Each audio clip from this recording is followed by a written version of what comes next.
Tubasuhuze kandi tubifurize ibihe byiza mwe mwese mukurikiye Inguni Zose TV ndetse na Jado Inganzo TV.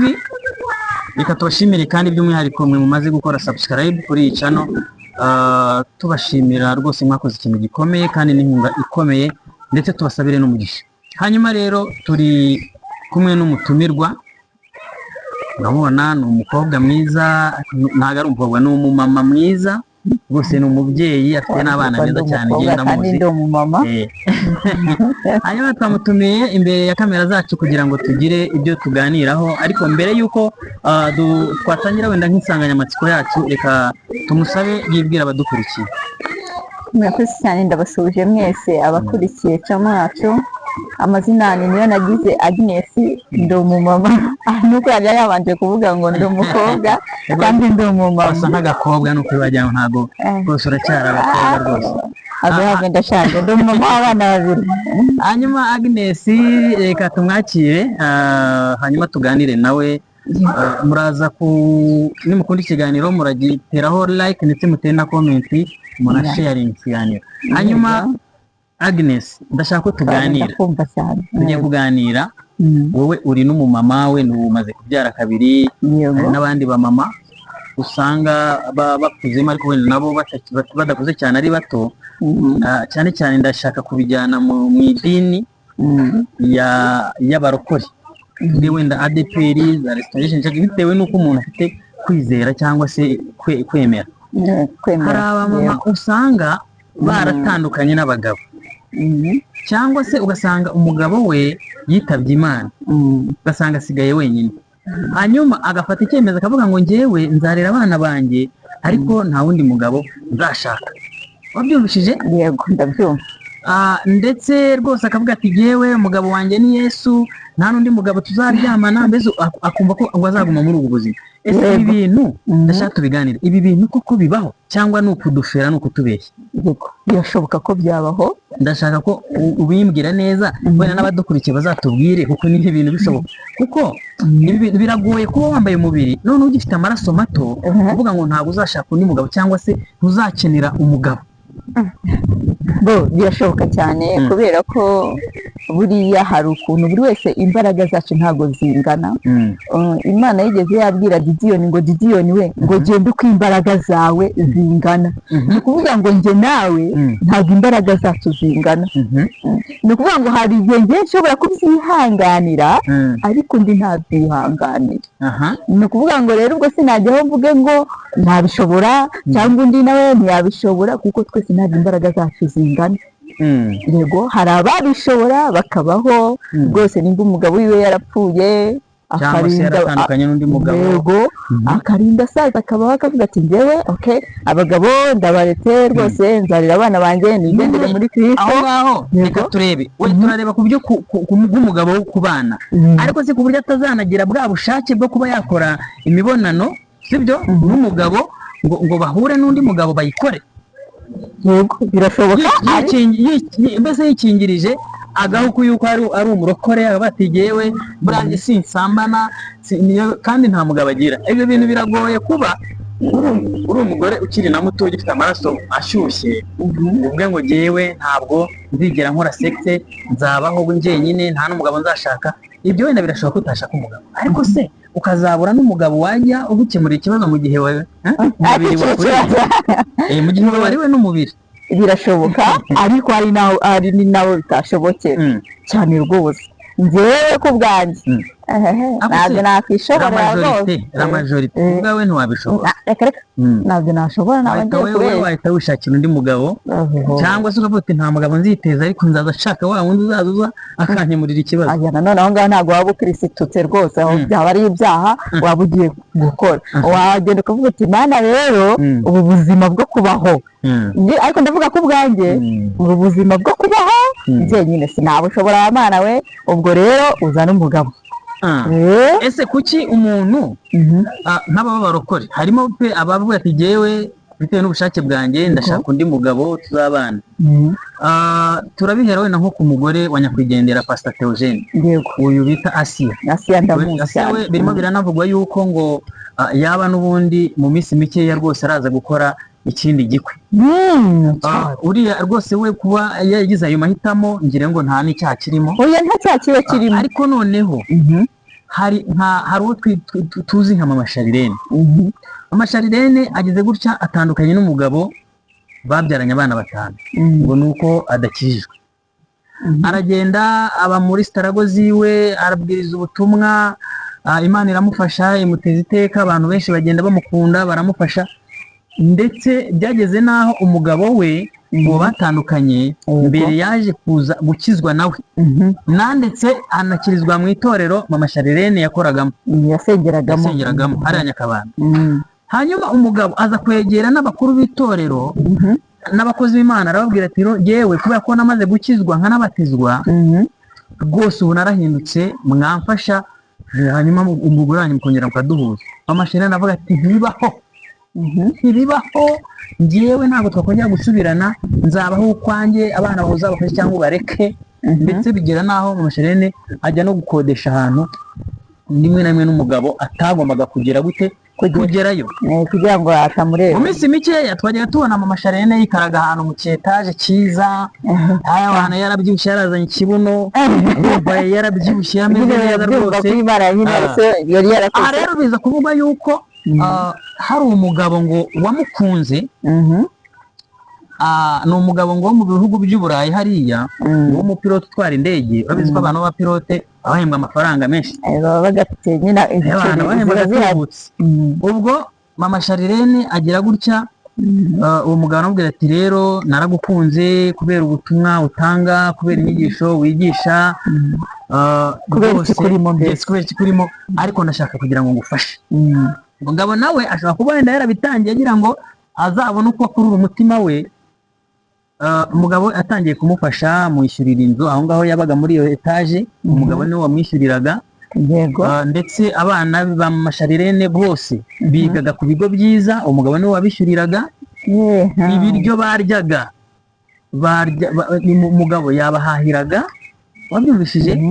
Iriya myenda yose wabonaga y'amabubu Mama Sharirene agenda yikubitamo rwose, akubitamo urubuno, bavugaga yuko ngo uriya mugabo ari we byose ubikora. Birumvikana. Hanyuma n'umugabo ngo aza kugira gutya araporopoza, aravuga ati rero n'ubundi niho handi jye naragukunze, reka n'ubundi tuzikorera igikwe, twibanire umugore wanjye n'abana baba banjye, byose n'ubundi nabikoraga n'umuti utabana, n'ubundi twibanire nk'umugore. Dukore noneho n'inshingano nzifate Mama Sharirene aza no kubyemera. Yarabyemeye. Amaze kubyemera n'ubundi bateganyaga kuzatera ivi no kuzakura ubukwe rwose ngo bari barabyemeranye. Hanyuma rero Mama Sharirene muri bya bindi by'abagore baba bararenzwe n'iki, bakunda n'ibintu by'amafaranga, ngo aza kwibonera ikindi kigabo ngo kiturukiye niba ari za Ruhengeri mu majyaruguru. Arangije avuga ati nacyo kiramukuruza cyangwa ati nifitiye inote.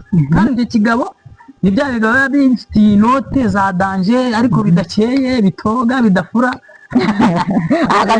Ni gute umuntu ariko nawe akantu uvuga ati ari gute umuntu yagira amafaranga ibyo ngo urebe uwakuvanye hahandi hasi akakuzamura hejuru, nurangiza ngo urangize uze gufata n'undi ugira ute umumusimbuze. Noneho ikindi rero indi nkuru noneho yo yakasa mutwe, uwo mugabo Mama Sharirene nawe yaramwikururiye, umugabo nawe ngo atame inote. Ariko none icyabaye cyo nuko umugabo ngo yajyaga agira gute anaza bakareba uko bigenza na Mama Sharirene umwe mu cyetaje. Oya uwo nguwo mu Kigali wabyumvishije. Noneho rero ngo uyu mugabo w'umupilote we kugira ngo ajye gushyira muri ya nzu Mama Sharirene ngo yari yaresitayemo utuntu twitwa udukamera, ushaka ukareba ntunakamenya ntamenya aho kari. Noneho ngo uko bajyaga bajya kugira gute bajya kwinyesebura, na za kamera zikabafata.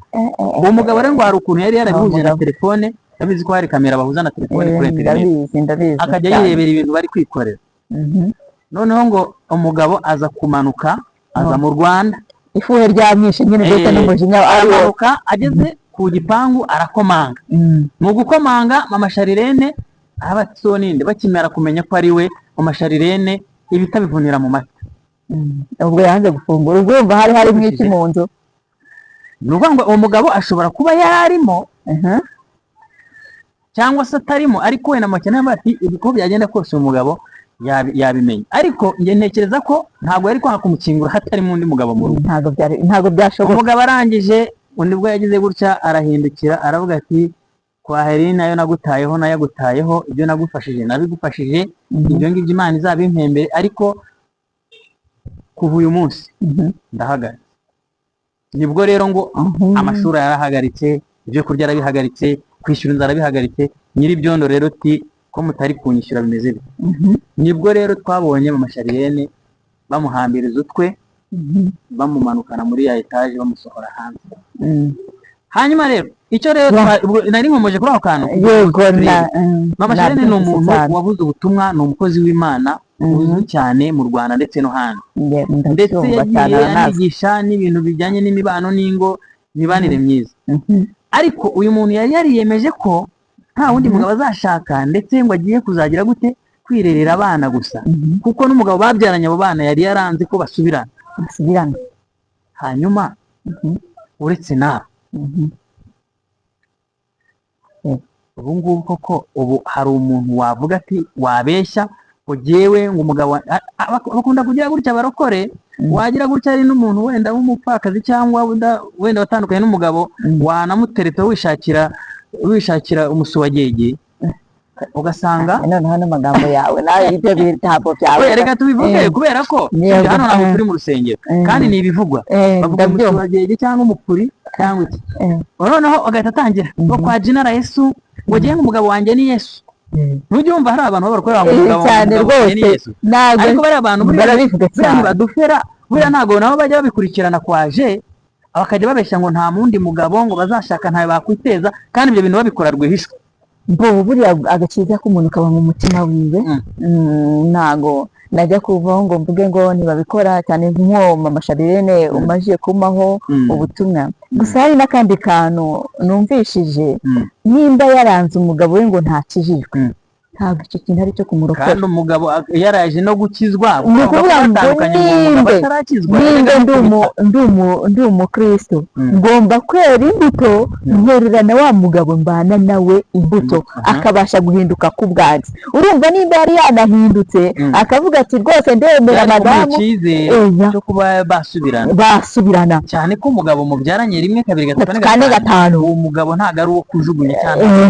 Urumva ko aho ngaho ho rwose n'ubwo navuga ubwo buriya ubwo butumwa bwiwe nta reme bwari bufite, buriya nta reme, kuko nimba ntabashije kwera imbuto ngo nzerere ku muntu turi kumwe mu rugo, aho ngaho nta ubutumwa buba bwapfuye. Icya mbere ubutumwa buzaba bwiza, ubutumwa buzaba bwiza buhereye hehe? Mu rugo. Nimera imbuto mu rugo. Ngira ngo hari ubutumwa yajyaga abwiriza n'amakomenti bakajya bamubwira ati wananiwe kubaka urugo rwawe, none urimo urajya kubaka iz'abandi. Ntabwo bishoboka. Ubundi umuntu nimba ikintu nzi ni uko iyo pasiteri wenda tuvuge nimba umuntu ari umupasiteri, umugore agapfa, ntabwo umuntu agomba kuba umupasiteri, bagomba kumushyingira n'undi mugore kugira ngo agombe agire inshingano nke, abone ukuntu azajya agenda kugira ute kunga ingo n'afite urugo. Ndetse ni gute nzajya kunga urugo nanjye ubwanjye ntarwo mfite? Ibyo bintu bishoboka. Ndabivarushije mukanya ndacyakomeje ndi pasiteri, ntabwo ibyo bintu bishoboka. Tugana ku musozi, kuko kuri iyo ngingo umukristo wese biramureba, si na ngombwa, ariko wenda by'umwihariko ku muntu ugabura iby'Imana. Hanyuma hari proposal ebyiri cyangwa se hari inama ugiye kugira abantu mu buryo wenda ugiye kuvugamo bubiri.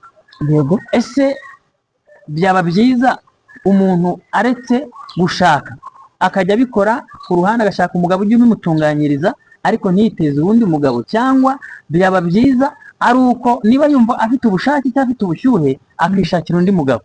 Niye nama wagira bene abo bagore b'abarokore usanga babeshya usanga yaratandukanye n'umugabo, cyangwa se umugabo yarapfuye akaba ari aho ngaho gusa abeshya ngo umugabo we ni Yesu, ngo nta wundi mugabo azashaka? Inama nagira bene abo bantu mu by'ukuri aho kugira ngo ugende ujye gukora ibintu wihishe ukora icyaha uvuga ngo njyewe ngo umugabo wanjye ngo ni Kristo, ntabwo ibyo bintu njyewe ntabishobora rwose. Njyewe mpereye no ku rugero njyewe nkanjye ubwanjye ari njye byabayeho, njyewe ibyo bintu sinabishobora. Hari abantu inama namugira bo bitwaza ngo umugabo wanjye ngo ni Yesu, ngo Yesu ngo azampa imbaraga, ariko ntibatekereze ko uyu mubiri twambaye nawo ufite izindi mbaraga. Yego, ugasanga nyine bo bagendeye kuri icyo, kandi ugasanga ejo twaramwizereye muri ibyo bintu, ariko ugasanga ejo aguye muri icyo cyaha.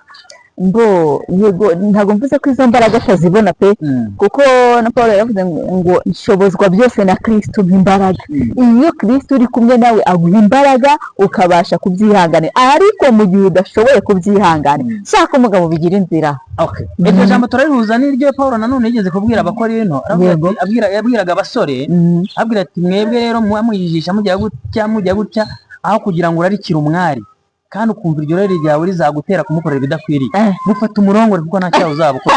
Bivuze ngo sibyo, bivuze ngo aho kugira ngo ugire ryarari byo guhora kwepa ukora ibintu rwihishwa wowe bishyire ku mugaragaro wishakire. Oya rwose nese gushaka n'icyaha, nta cyaha kirimo.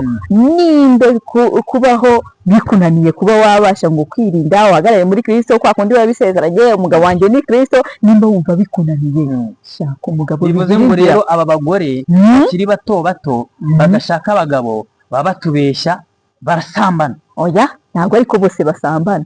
Ashobora kuba ashoboye kubyihanganira ntabe yasambana, ariko njye inama nabagira babandi bagenda babikora ngo oya ngo umugabo wanjye ni Kristo sinzongera kubikora, ejo ugasanga yabikoze namese kamwe avuga ati ndabikoze. Kuko ijambo ry'Imana riravuga ngo nimba udakonje ntubire ukabura akazi yaze ngiye kukuruka. Nimba ushyushye rero shyuha bigaragara, nimba ukonje ukonje bigaragara. Ariko wowe kurijisha. Reka rero tugushimire Agnes ku bitekerezo byiza uduhaye n'ikiganiro uduhaye. Hanyuma abakurikiye Inguni Zose TV ndetse na Shadow Nganzo TV, reka nabo bazagira icyo batubwira wenda muri comment, batubwira uko babyumva cyangwa se uko babibona. Ibyacu nakagaruka n'ubundi ibiganiro byacu ni episode naho ubutaha. Yego.